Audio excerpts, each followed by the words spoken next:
Assalamu alaikum wa rahmatullahi wa barakatuh. Bismillah wa alhamdulillah wa salatu wa rasulillah wa ala alihi wa sahbihi wa man wala. So today I wanted to actually talk about someone who is deeply precious. It's personal. And inshallah ta'ala, I'll pull this out in a bit, inshallah ta'ala. I have a scroll to kind of show you all a very personal connection to this man. But he's been brought up in the last few episodes. His name is Abdullah ibn Ja'far. May Allah be pleased with them both. Abdullah, the son of Ja'far ibn Abi Talib. Now, if you have followed the story of Abdullah ibn Ja'far, he's very interesting in that he is the husband of Zainab bint Ali. So the famous Zainab, the sister of Al-Hussein in Karbala, everything that comes with Zainab al-Kubra. And then after Zainab, he is also the husband of Kulthum bint Ali. May Allah be pleased with them all. And so he's married to two of the daughters of Ali. And as we said, Ali radiallahu ta'ala anhu used to like that his daughters would marry the sons of Ja'far. May Allah be pleased with them all. Abdullah, what makes him so special, subhanAllah, as I'm looking into his history in particular, is that his life actually intersects with so many of the significant events in Islamic history. And they are either deeply tragic, and mostly deeply tragic, or they give us another layer to an event in Islamic history that we celebrate. First and foremost, just where he was born. So Abdullah was actually born in Africa. He was born in Habasha. He's born in Abyssinia. And if you look at the companions of the Prophet ﷺ who migrated to Abyssinia to escape the persecution in Mecca, you'll find that there are some Habasha babies, right? Abyssinian babies that then came back to Medina and they joined the community there afterwards, but they were born in Abyssinia. And that just, helps to remind us that these companions settled in Abyssinia for a very long time, right? Some of them stayed behind for a very long time. There are years that take place in Abyssinia. Ja'far radiallahu ta'ala anhu obviously was the famous ambassador of the Prophet sallallahu alaihi wasallam to An-Najashi radiallahu anhu in Abyssinia. He is the one who represents the Muslims so beautifully, so profoundly. The Prophet ﷺ loves him and adores him, and he is the one who's standing in front of An-Najashi and securing, through his eloquence, through his wisdom, a place for the Muslims in Abyssinia. So Abdullah was born to Ja'far, and his mother is Asma bint Umais, radiallahu ta'ala anha. So Ja'far, radiallahu anhu, and Asma bint Umais, radiallahu anha. So you can imagine, growing up in Abyssinia. And why am I in Abyssinia? Well, you're the child of persecuted refugees from Mecca. Your asl, your default, is Meccawi. You are a Meccan child, but you're born in Abyssinia because of the persecution that your parents felt. And so he takes to the climate of Abyssinia. That's all that he knows. And then at some point, he's on a boat now, not going back to Mecca. He never has seen Mecca, but going to Al-Madinah Munawwara, the place that the companions have migrated to. And so he boards this boat as a child with his parents, Ja'far and Asma, may Allah be pleased with them.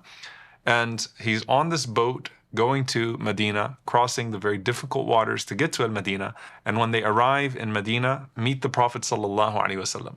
You're seeing the Prophet sallallahu alaihi wasallam run to your father, and the Prophet sallallahu alaihi wasallam embracing your father, and the Prophet sallallahu alaihi wasallam saying, I don't know what I'm more happy about. Qudum Ja'far radiallahu ta'ala anhu, the coming of Ja'far, being reunited with my cousin Ja'far, or the victory at Khaybar, because that's the time period that the arrival of the boats from Abyssinia to Medina took place. So you were born to persecuted migrants in Abyssinia from Mecca. I think about the Palestinian story, subhanAllah. Your parents are from there. This is why you were born here. You don't actually return to Mecca, but you go from Abyssinia to Medina. There you meet the center of your parents' life and the lives of the companions, the Prophet sallallahu alaihi wasallam. And you're immediately brought in, and the Prophet sallallahu alaihi wasallam immediately pays attention to you because you're family to him. You're not just a follower of the Prophet sallallahu alaihi wasallam, you're family to him. Then your father goes to Jordan, right, in the Battle of Mu'tah. And your father becomes a martyr, one of the most famous shuhada of Mu'tah, where his arms are cut off in the battlefield of Mu'tah. And here you are in Medina, not the place that your parents came from, nor the place that you were born, and your father has been martyred thousands of miles away in the Battle of Mu'tah. And the Prophet ﷺ is coming to your house while you're grieving. Your family is grieving. Your mother is crying. And the Prophet ﷺ is comforting you and holding you with tears in his eyes, embracing you, to say that he loves you and that he will take care of you and that Allah Azza wa Jal will see you under his divine care and protection.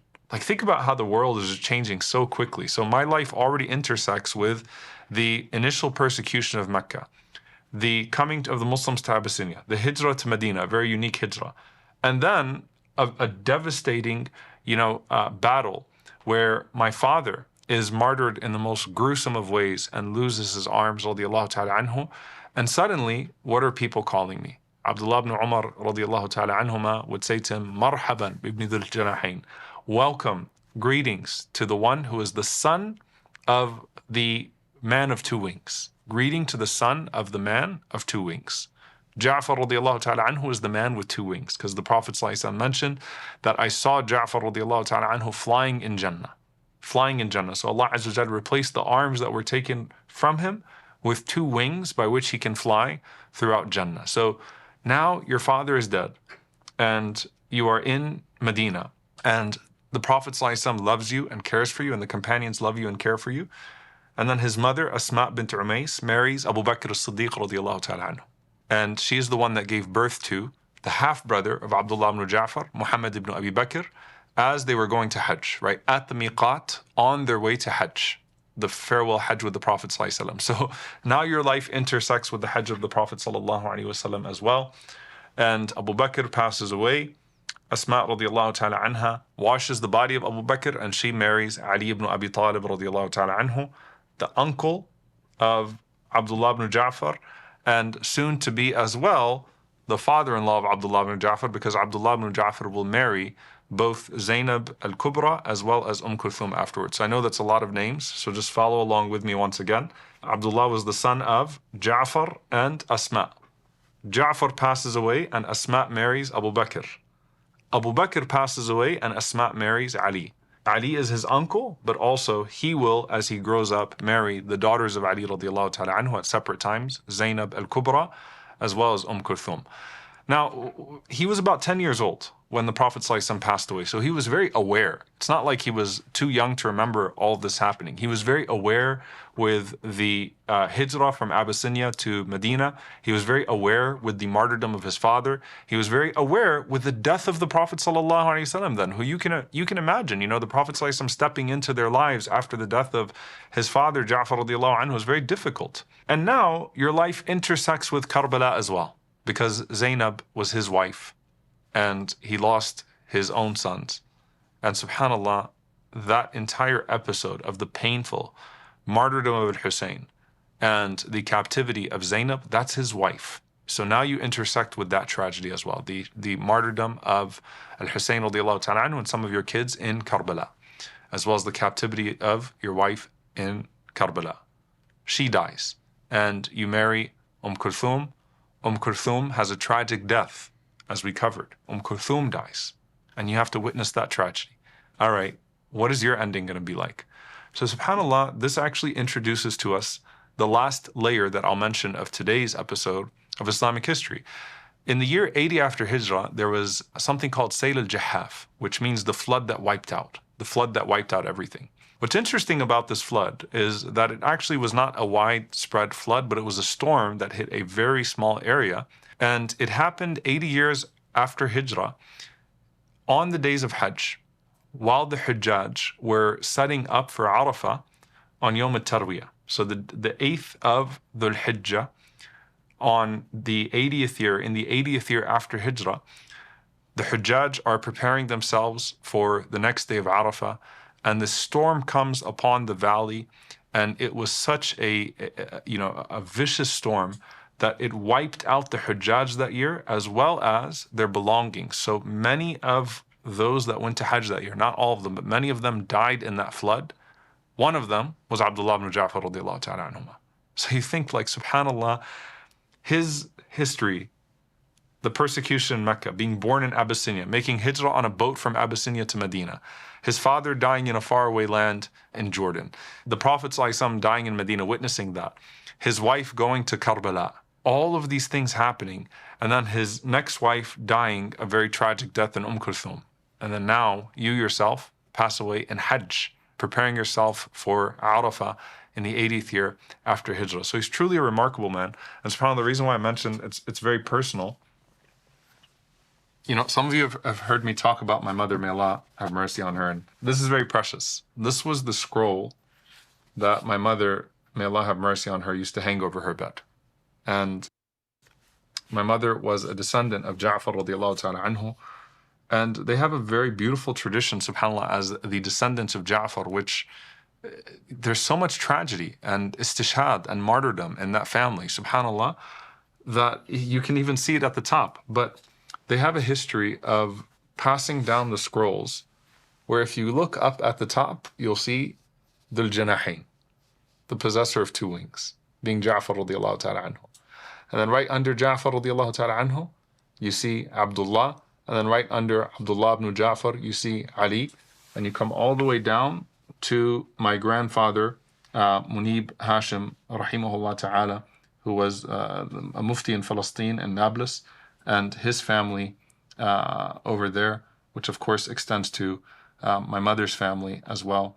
May Allah subhanahu wa ta'ala have mercy on them all. So this is very precious because I used to grow up and I used to see this thing over the bed of my mother, and I didn't even ask her like questions about it until I was a lot older and could understand what it actually was, and it stayed over her bed, rahimahullah, for years after she had passed away.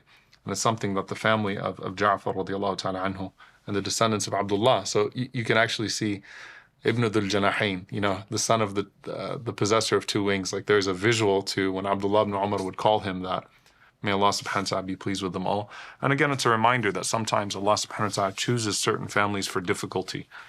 And that was surely the case with the family of the Prophet sallallahu alaihi wasallam, that they were chosen for certain difficulties, but that's because they were promised certain rewards as well. So may Allah be pleased with him, and may Allah azza wa jal be pleased with the family and the companions of the Prophet sallallahu alaihi wasallam. Allahumma ameen. Jazakumullahu khairan. Wassalamu alaikum wa rahmatullahi wa barakatuh.